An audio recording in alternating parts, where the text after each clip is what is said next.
Welcome back. Man, it's a hot day today, but I want to give you an update on my car. Basically, in the previous videos, you've probably seen it. I was talking about the 8.8 rear end in here. It's got 9-inch ends, drum brakes, which I like better, Caltrax, 411 gears, limited slip.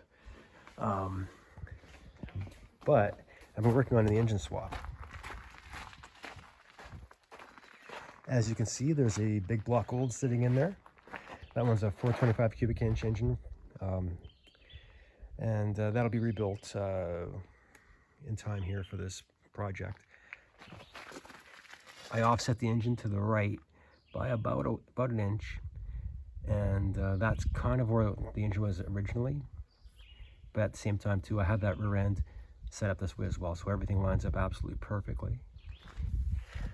Reconstructing that firewall was a giant project in itself. That took the longest amount of time.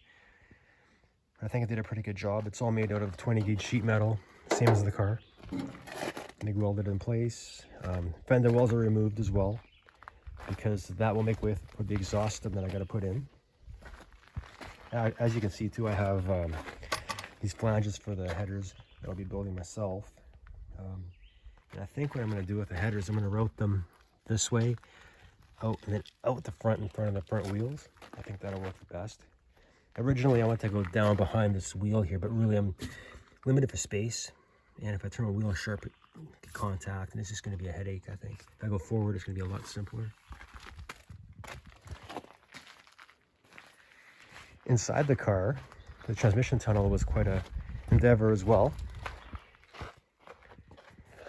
You can see that was all done, basic hand tools, angle grinder, MIG welder. I used a post to basically bend everything and create those shapes. Another interesting feature here is the cross member. So keeping this car strong, I'm gonna have a cage in it, so that's gonna strengthen it, but just to keep it strong anyways, I'm gonna have subframe connectors. But one thing I did was create a bit of extra strength with this cross member. So that cross member, when it's bolted together, it's welded into the rockers of the car. So basically that ties everything together. And if you look over here, the subframe comes along underneath the car and it terminates right about there. Over here, you can see my hand, right over here is a factory connector that connects the car and the subframe to the rockers. By adding this one in here, it just makes it stronger and adds quite a bit to it.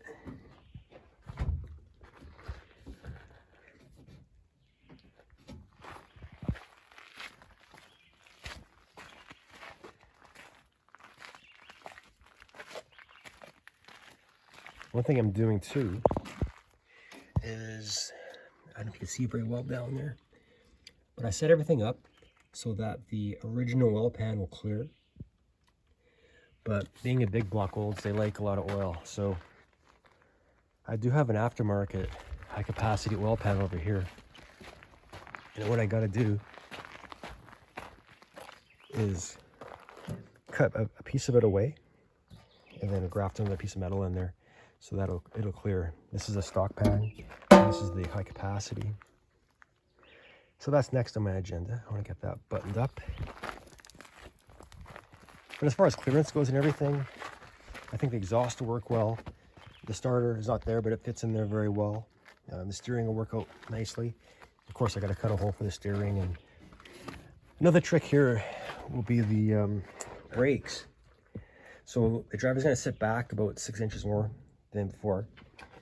The brakes, I'm going to get some Willwood products, and we'll have a master cylinder here with either a remote reservoir or a reservoir that fits back over here, and that should work okay. And of course, I'll find an aftermarket gas pedal or something or other too and get that going. Then this car has a little more rust repair. This is the back seat area, and there's some holes there I got to cut out and weld stuff metal in there. And at one time this car was in an accident, so the previous owner pulled off this paneling that was on it. We discovered primer, a big dent, and a whole bunch of Bondo. So I'll be removing that and fixing that properly. It's not too bad for rust. There is some rust in these areas, and the car had a lot of mice in it, and I think that creative, a lot of the rust. This is the worst of it. As you can see, the previous owner cut away some of it, but I'll cut away a lot more, and I'll weld some new pieces in here. I might even make the wheel wells a little bit bigger. Let's see how I feel. The other side's a lot better. A little hole there, nothing major. And then I think the toughest thing is gonna be sanding all this out. I don't know. He must have used a blade on this and scratched this all up, but I'll deal with that as well. But yeah, that's just a little bit of an update on my car. Hope you like it. Take care.